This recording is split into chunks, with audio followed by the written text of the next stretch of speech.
ಎಲ್ರಿಗೂ ನಮಸ್ಕಾರ. ಇನ್ಫೋಸ್ಟ್ರೀಮ್ ಯೂಟ್ಯೂಬ್ ಚಾನಲ್ಗೆ ಎಲ್ರಿಗೂ ಕೂಡ ಸ್ವಾಗತ. ಈ ವಿಡಿಯೋದಲ್ಲಿ ನಾವು ರೂಟ್ ಪಾಲಿನಾಮಿಯಲ್ ಇಂದು ಬೇಸಿಕ್ ಪ್ರಾಬ್ಲಮ್ ಅನ್ನ ಡಿಸ್ಕಸ್ ಮಾಡ್ತಾ ಹೋಗೋಣ. So find the root polynomial for the chess board which is shown below.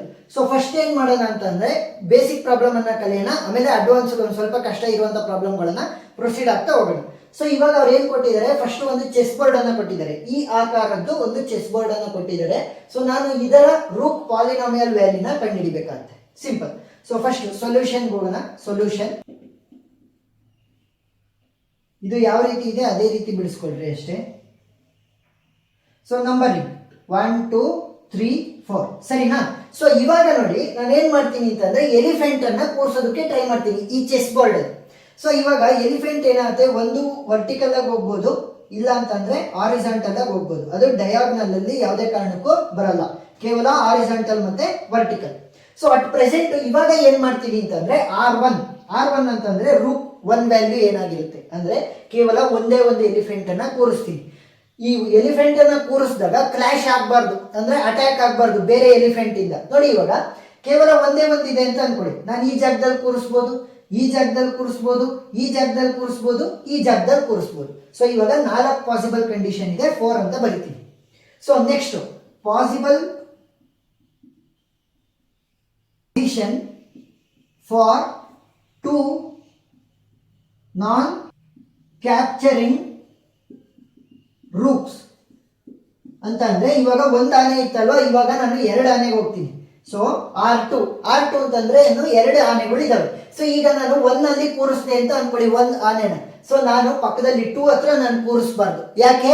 ಅದು ಹಾರಿಜಾಂಟಲಿ ಅಥವಾ ವರ್ಟಿಕಲ್ ಆಗಿ ಏನಾದ್ರು ಪಕ್ಕದಲ್ಲಿ ಇದ್ರೆ ಅಟ್ಯಾಕ್ ಆಗುತ್ತೆ, ಮ್ಯೂಚುವಲ್ ಕ್ಯಾಪ್ಚರಿಂಗ್ ಆಗುತ್ತೆ, ಅಂದ್ರೆ ಏನು ಅಟ್ಯಾಕ್ ಆಗುತ್ತೆ ಅಂತ ಅರ್ಥ. ಸೊ ಇವಾಗ 1 ಅಲ್ಲಿ ಕೂರಿಸಿದೀನಿ ಅಂತಂದ್ರೆ ನಾನು 2 ಅಲ್ಲಿ ಕೂರಿಸಬಾರ್ದು. ಇನ್ನೆಲ್ಲಿ ಜಾಗ ಇದೆ, 3 ಅಲ್ಲಿ ಕೂರಿಸಬಹುದು. ಎಸ್. ಸೊ 1 ಅಲ್ಲಿ ಮತ್ತೆ ನಾನು 3 ಅಲ್ಲಿ ಕೂರಿಸಬಹುದು. ಯಾಕೆ? ಇವೆರಡು ಕೂಡ ಡಯಾಗ್ನಲ್ ಅಲ್ಲಿ ಇರೋದು. ಸೊ ಡಯಾಗ್ನಲ್ ಅಲ್ಲಿ ಆನೆ ಮೂವ್ ಆಗಲ್ಲ, ಸೊ ಎಲಿಫೆಂಟ್ ಮೂವ್ ಆಗಲ್ಲ. ಸೊ ಅದಕ್ಕೋಸ್ಕರ ಮ್ಯೂಚುವಲ್ ಕ್ಯಾಪ್ಚರಿಂಗ್ ಆಗಲ್ಲ. ಸೊ ಏನಾಗುತ್ತೆ, value will be equal to 1, 3. So ಈ ರೀತಿ ಬರಿತಾ ಹೋಗ್ಬೇಕು ಯಾವ್ಯಾವ ಜಾಗ ಅಂತ. ಸೊ 1, 3. ನೆಕ್ಸ್ಟ್ ಎಲ್ಲಿ ಕೂರಿಸಬಹುದು, ನಾನು 2 ಅಲ್ಲಿ ಕೂರಿಸಬಹುದು, 4 ಅಲ್ಲಿ ಕೂರಿಸಬಹುದು ಅಲ್ವಾ. ಸೊ 2 ಅಲ್ಲಿ ಕೂರಿಸಬಹುದು, 4 ಅಲ್ಲಿ ಕೂರಿಸಬಹುದು. ಸೊ 2, 4. ನೆಕ್ಸ್ಟ್ ಏನ್ ಮಾಡ್ಬೋದು, 1 ಅಲ್ಲಿ ಕೂರಿಸಬಹುದು, 4 ಅಲ್ಲಿ ಕೂರಿಸಬಹುದು, ಮ್ಯೂಚುವಲ್ ಕ್ಯಾಪ್ಚರಿಂಗ್ ಆಗಬಾರ್ದು. ಸೊ ಆ ರೀತಿ. ಸೊ 1 ಮತ್ತೆ 3 ಅಲ್ಲಿ ನಾನು ಕೂರಿಸಬಹುದು, ಎರಡು ಕೂಡ ಮ್ಯೂಚುವಲ್ ಕ್ಯಾಪ್ಚರಿಂಗ್ ಆಗಲ್ಲ. ಇಲ್ಲ 1 ಮತ್ತೆ 4 ಅಲ್ಲಿ ಕೂರಿಸಬಹುದು, ಮ್ಯೂಚುವಲ್ ಕ್ಯಾಪ್ಚರಿಂಗ್ ಆಗಲ್ಲ. ಇಲ್ಲ ಅಂತಂದ್ರೆ ಏನ್ ಮಾಡ್ಬೋದು, 4 ಮತ್ತೆ 2 ಅಲ್ಲಿ ಕೂರಿಸಬಹುದು, ಮ್ಯೂಚುವಲ್ ಕ್ಯಾಪ್ಚರಿಂಗ್ ಆಗಲ್ಲ.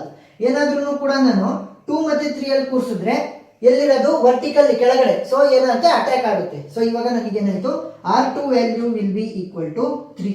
ಸೊ 3 ಡಿಫರೆಂಟ್ ಕಂಡೀಷನ್ ಅಂತ ಅಂದ್ರೆ ನಾನು 3 ಡಿಫರೆಂಟ್ ಪೊಸಿಷನ್ಸ್ ಅಲ್ಲಿ ಕೂರಿಸಬಹುದು. So R2 value will be equal to 3. Next possible position for 3 non-capturing rooks.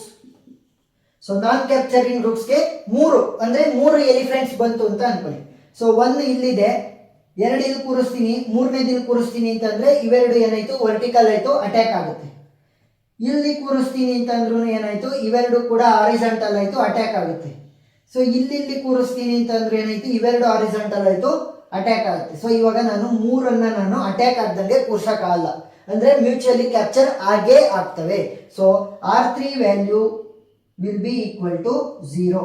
So R3 value 0 ಆಯ್ತು ಅಂತಂದ್ರೆ R4 R5, ಸೊ ಅವೆರಡು ವ್ಯಾಲ್ಯೂನು ಕೂಡ ಅಂದ್ರೆ ಮುಂದೆ ನಮಗೆ ಯಾವುದು ಬರಲ್ಲ ಅಷ್ಟೇ. ಸಿಂಪಲ್. ಸೊ ಈ ರೀತಿ ಬರೀರಿ, R4 will be equal to 0, R5 will be equal to 0. 5 ವರೆಗೂ ಬರೆದ್ರೆ ಸಾಕು. ಯಾಕೆ? ಇಲ್ಲೇ ಆಲ್ರೆಡಿ 0 ಇದೆ ಅಂತಂದ್ರೆ 4 ಆನೆನ ಕೂರಿಸ್ತೀರಾ, 5 ಆನೆನ ಕೂರಿಸ್ತೀರಾ, ಸೊ ಆಗಲ್ಲ. ಸೊ ಇವಾಗ ಕಂಡೀಷನ್ ಪ್ರಕಾರ R1 ವ್ಯಾಲ್ಯೂ is 4, ಸೊ ಅದನ್ನ ಬಾಕ್ಸ್ ಹಾಕೊಳ್ರಿ. Next R2 value is 3, next R3 value is 0, so ಅದು ಬೇಕಾಗಿಲ್ಲ.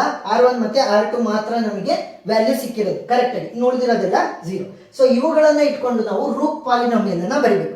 ಸೊ ರೂಟ್ ಪಾಲಿನಾಮಿಯಲ್ ಅನ್ನ ಯಾವ ರೀತಿ ಬರೀತೀರಾ, rook polynomial will be equal to C, X which will be equal to 1 plus R1x plus R2x square. ಸಾಕು. ಯಾಕೆ ನೋಡಿ, R2 ಅಷ್ಟೇ ಇರೋದು, R3 ಇದ್ದಿದ್ರೆ ನಾನೇನಂತ ಬರೀತಾ ಇದ್ದೆ, ಪ್ಲಸ್ R3x3 ಆ ರೀತಿ ಬರೀತಾ ಇದ್ದೆ. ಇಲ್ಲೇನಾಗಿದೆ, R3 ವ್ಯಾಲ್ಯೂ 0 ಇದೆ, ಸೊ ಮತ್ತೆ ಬರೆಯುವಂತ ಅವಶ್ಯಕತೆ ಇಲ್ಲ, ಕೇವಲ R1 ಮತ್ತೆ R2 ಅಷ್ಟೇ. ಸೊ 1 ಪ್ಲಸ್ 1 ಅನ್ನು ನೀವು ಆಸ್ ಇಟ್ ಈಸ್ ಬರೀಲೇಬೇಕು plus r1 x plus r2 X square ಇಲ್ಲಿ ಏನ್ ಬರ್ತಿದೆ ಅದೇ ವ್ಯಾಲ್ಯೂ ನಮಗೆ ಪವರ್ ಅಲ್ಲಿ ಸಿಗ್ತಾ ಇದೆ.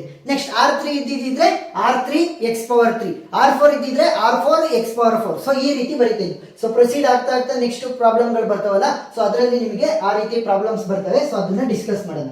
Which will be equal to 1 plus r1 value ನನಗೆ ಗೊತ್ತಿದೆ ಏನು 4. So 4x plus r2 value ನನಗೆ ಗೊತ್ತಿದೆ ಏನದು 3. So 3x square. So this is the final answer. So ಇದನ್ನ ನಾವೇನಂತ ಕರಿಬಹುದು, ರೂಕ್ ಪಾಲಿನಾಮಿಯಲ್